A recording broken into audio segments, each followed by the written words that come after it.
Peter, to get us started, give me two truths and a lie, please. All right. In the past year, I have seen The Weeknd in concert. I have seen Morgan Wallen in concert, and I have seen Taylor Swift in concert. Oh my goodness.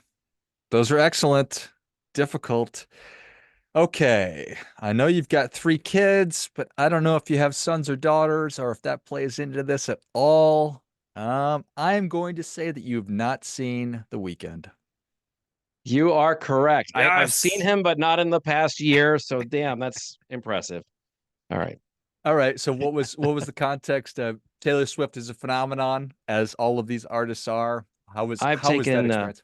so I went to The Weeknd with my oldest, but that was a couple of years ago. And so you got it right. And then all of them went to Morgan Wallen. I've taken my daughter to every Taylor Swift tour going back to 15 years ago when she did her first tour and no one knew who she was. And some guy on a guitar was opening for her. It turns out that was Ed Sheeran. And Hmm. just like way, way back when my daughter was very little. And so we've not missed a tour yet. So we just kept the streak going. Amazing. And are they getting better and better? I think without exaggeration, the greatest singer songwriter of this century so far. Okay. Well, there you That go. good. Yeah. Beautiful. All right. Well, those are solid. Nothing better than live music. Aside from that, what's top of mind for you right now, Peter? Well, I think a lot about the markets and everything going on in the world, just like our clients do. And I think we're in the perfect storm of all the stuff that freaks everybody out that doesn't really matter to a long-term investor.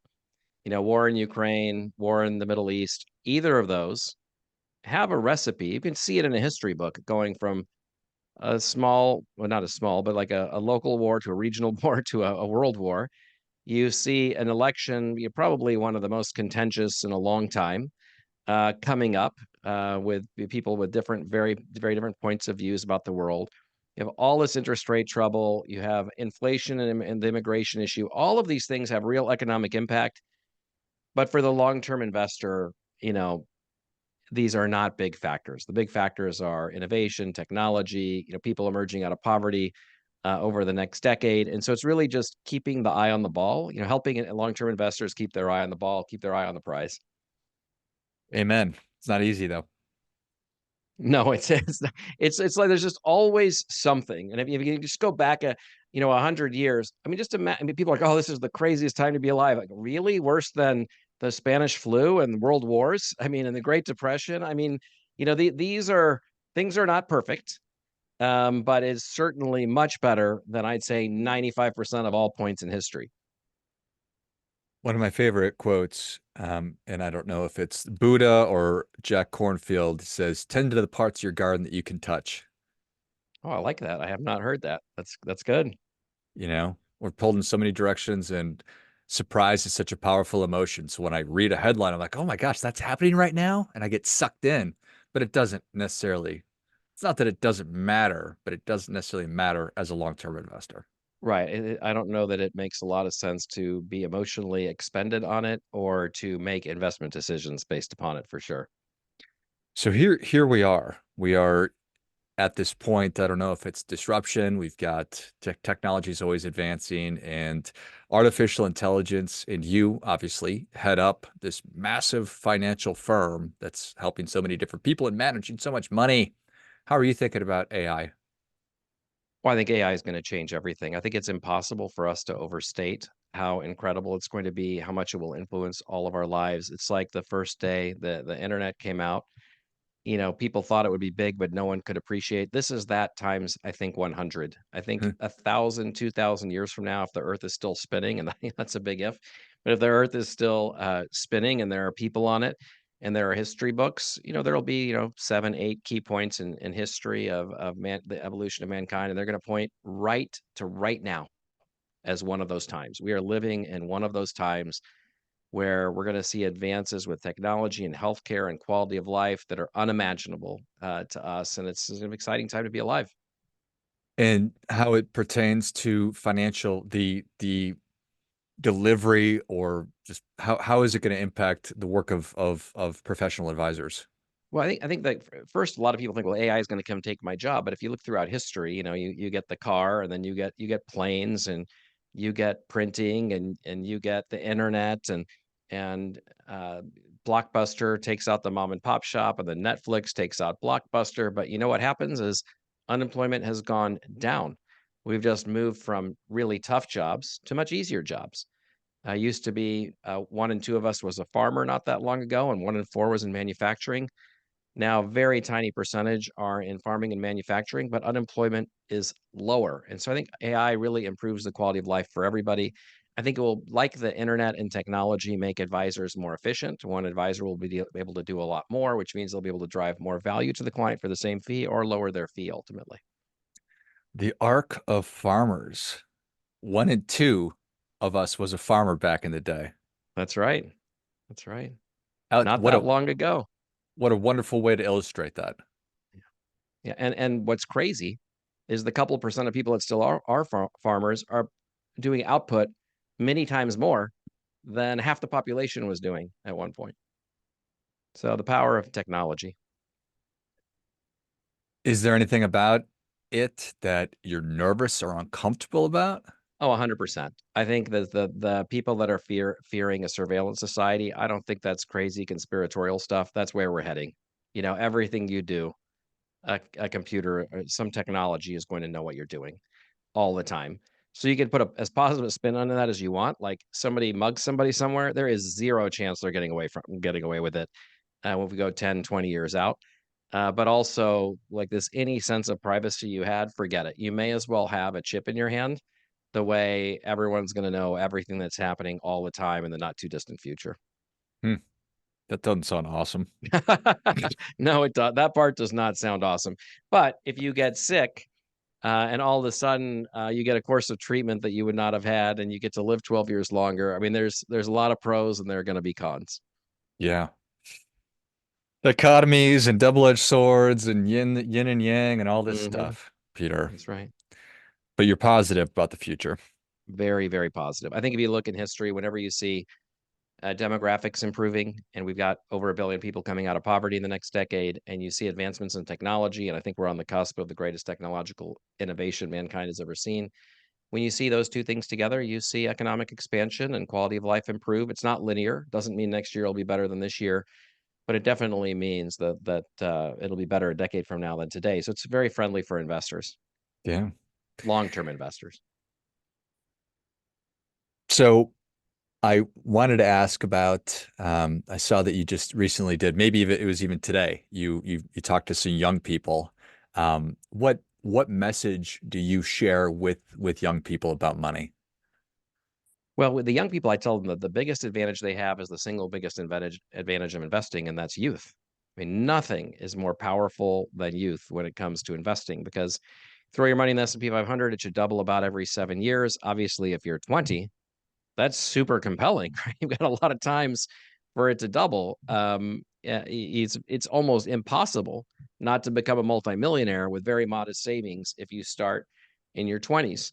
Whereas somebody starting in their 40s and 50s, they've got to save many, many, many times over. So the main message I try to get across to kids, younger people, young adults, when I'm speaking in a college or high school, is the power of now, the power of getting going and really getting started.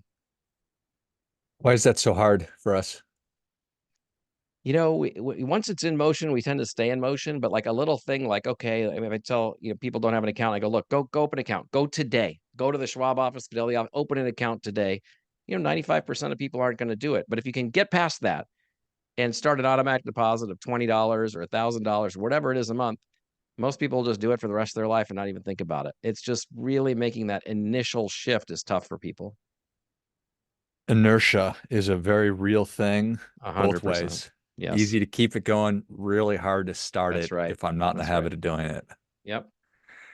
And you also, through your pathway, are working with grownups who maybe have not gotten on that whole inertia thing or the correct side of inertia.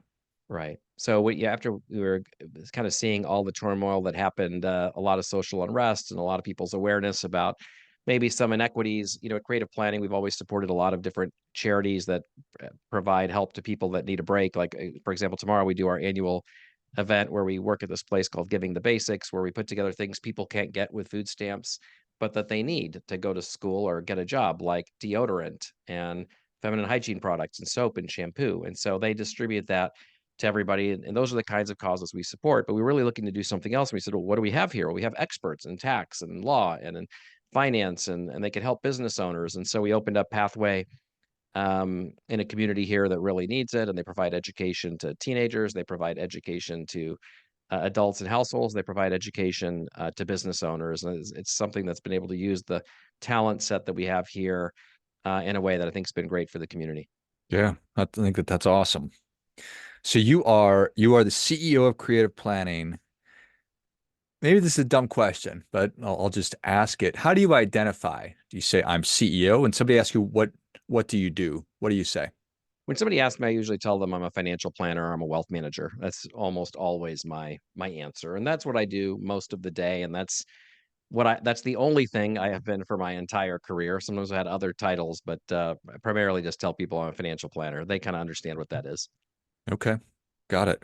And in your role as CEO, I imagine that you spend a lot of time thinking about how to make the lives and your advisors' practices better so they can better serve clients. And then you probably think about just how can I do a better job directly serving clients? How do you split those, or is it sort of the same thing? Well, sometimes they overlap and sometimes they're different, but you've hit the nail on the head. I actually, when I walk through the doors into the building every morning, I remind myself of two things. I'm here to make sure that we're doing everything we possibly can for the client. What am I missing? What could be better? What are the gaps? That kind of thing. And then as great a place to work as possible for everybody that's here. And if you do those two things, everything else will work out. So I tend not to worry about, I don't do any forecasting, for example, or anything like that. It's just focus on those two things and then let everything else take care of itself. And how are you doing with it? I think we're doing all right. I mean, it's an enormously successful firm that's got a lot of different great leaders here, incredibly talented, consultative, passionate group of people. I'm proud to pass in the hallways every day. And so I think, there's a lot of people here that keep us in the winning column. And what are you working on personally?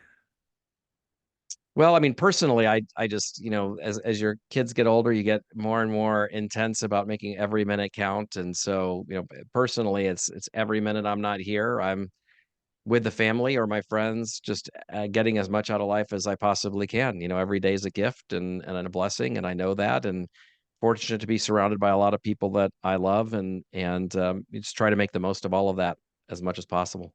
Yeah, I appreciate that. I've got a 7-year-old, a 4-year-old, and a 10-month-old. You have any Yeah. parent, Oh man, parent, you look you have well any? rested for that. That's Well, we're fortunate. My kids are good sleepers. So good for you. I'm not familiar with what that must be like. you have a parenting tip for me? Um, I have found really early, like I kind of viewed my kids as, I think kids are way, way, way smarter than people give them credit for. And so I would really listen to them even when they're very young and what they wanted and what motivated. I'm surprised at how many times I've given my advice to kids and they did something different and they were completely correct about what to do. My oldest son was uh, going to college, and I said, "Hey, you should look at this program," and he did a different major. He was right, and then I said, "You should look at maybe joining this association." He joined a different one, and he was right. And I think that our job as parents is to teach our kids how to think, not what to think.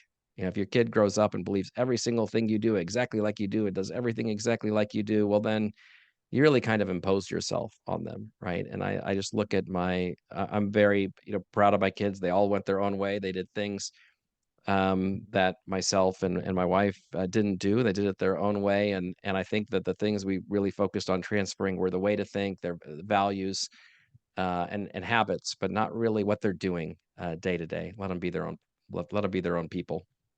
Yeah. Yeah. If you can effectively do that, successfully do that, I couldn't agree more. So great job. I appreciate that. Thank you. Do people So say far, that so good. enough to parents? Good job.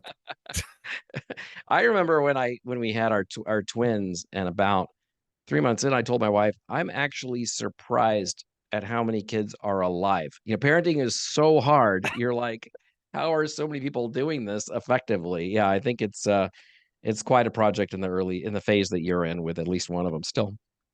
Yeah. Were your twins your first? They were 2 and 3, so we had our first before that. Okay, that's probably a good thing. Yes, break us in a little bit. Not a sleeper at all, so it was kind of like practice for having two. Yeah. Okay, I got it. Nice. All right. Short term versus long term. I is it possible to beat the market? It's not possible to beat the market. Short term, throw as much money in as you can, as soon as you can. Don't try to time it. Don't dollar cost average it. Throw it in, throw it in, throw it in as soon as possible. Odds are in your favor. Let time do its work. Over 1 year, the odds you'll be down are 25%. Over 10 years, the odds you're going to be down are just 1 or 2 or 3%. Time is the factor. Get your money in, give it the time to grow. Don't worry about the short run. What's wrong with dollar cost averaging? Well, I mean, if you're getting a paycheck every month and you put money in from the paycheck every month, you're dollar cost averaging. That's great. But if you are getting somebody, you get a gift of $5,000, you get a tax refund of $3,000, just put it in. Just put it in. Don't spread it out over 6 months because the market has an upward bias. If you do that same action your entire life, you're going to come out ahead about 70% of the time, which means you're coming out ahead, right? If you were going to do something and be right 70% of the time, that's the thing to do in investing. I see the book behind you says Money Simplified. Is that and then I remember a Danny Kahneman quote, rest in peace, Yeah, amazing uh, guy. talking about how the entire financial industry is built on an illusion of skill. And I always really enjoyed that one. I always thought that there Hundred, was 100%. Yeah, and I try to cover that. Money Simplified is my latest book, and I really try to take all the concepts someone needs to know to be a great investor and distill them out down in the most simplified fashion possible. You can read the whole thing in 30 minutes, and I think you'd get the knowledge of somebody who's been at it for 10 years. That's what I really tried to accomplish there. how long did it take you to write? That's the fourth book I've written, and Hmm. the books tend to write themselves. It's how long they kind of sit in your brain for a while, and then you take notes, and then you lay them out on. I lay them out on a wall or on the floor in order. And by the time I get through all of that, which takes like a year, then I knock the whole thing out in 3 days. That's been generally my writing pattern. Yeah, I appreciate that. Is the next one already floating around your brain? It is. I'm thinking about doing something for kids or teenagers, and another one for athletes. And so those are the two that are kind of percolating around right now. I appreciate that. Why athletes? We have a lot of clients that are athletes and they have a very unique situation in that oftentimes obviously very high income, so they're in the top 1% of income, but for most of them it's just 3 years, last 3 years. So you have this huge income, you're in a locker room, somebody else might, you might be a lineman in the NFL, your total earnings of your whole life is going to be maybe 3 million, 4 million. You're sitting next to a quarterback who's worth a billion and you want to live that lifestyle, and how do you know what to do? You're only 23. Plus, many of them are from communities where a lot of people are saying, hey, you made it. We all said if one of us makes it, you're going to help all of us. And so you see a disproportionate amount go broke. And so it's dealing with that sudden wealth, rapid education, where your boss is demanding peak performance and attention from you, where you're going to spend 50 years of your life or 100 or 70 years of your life not playing. Right. So it's a very unique set of circumstances. And I think trying to find a way to simplify for them how to tackle that is probably something I'll work on here eventually. I love it. Sudden And we have wealth. quite a few athletes as clients, and I just see the same theme over and over. Yeah. Sudden wealth, rapid. What was that? Do you remember what you said? No, I It don't. was it I mean, was really good. I know in a short career, you got sudden wealth, people coming out of the woodwork, and you're going to go 50, 70 years, without Yeah. income in many cases. And so really trying to help people deal with that, right? Do you get excited about the touchy-feely behavioral finance stuff? I love it. I think it's very true that people's mindset about money is set when they're very, very young, usually based on the household they grew up in, and they have this feeling of abundance and things are going to work out, or they're fearful that there's not going to be enough money and so on. And I think that really influences how a lot of people operate. But I think even people who come from a position of abundance miss the basics of investing because they don't understand really over the long run how markets work. And so I think the behavioral element is very, very significant. But I think that you can conquer the behavioral element with some basic education, right? And then it can be behind you, right? But most people never get that basic education. So it becomes the number when you look and say, what's the number one reason this person is not financially independent or things got screwed up? It was behavioral. but it takes a very small amount to get that enough education there to be able to move on to other things. Yeah, well said. Well, Peter, we're ready for that difference making tip. What do you have for us, sir? Well, because we talked about it, I'm going to change my tip and say that, whoever's listening, if you don't have money automatically going into an account, do that this week. Put it on your calendar that one way or another, every paycheck, let's say you don't make a lot, make it $5, right? If you can make it 50 or 100, if you're at work and you have a 401k and the employer will match part of your contribution, start there. If there's no 401k at work, open an a Roth IRA and start there. But call Vanguard, go to Charles Schwab, go to Fidelity. If you've got a larger account, call an advisor like we do here at Creative Planning, and open an account and start the automation of it, and everything will work out fine from there. But you've got to start, because it's much easier to increase the amount or lower the amount later. But opening the account and starting that automatic deposit, that's the biggest difference between a future millionaire and one that's not a future millionaire. Well, I think that is great stuff. That definitely gets it. Come on. Peter, thank you so much for coming on. Where can people learn more about you? How can they engage? Where can they get a copy of your book? All the things. So Money Simplified is the book, and you can get it on Amazon and a lot of other places. And then Creative Planning is the firm. You can go to creativeplanning.com and reach out through there for more information. Love it.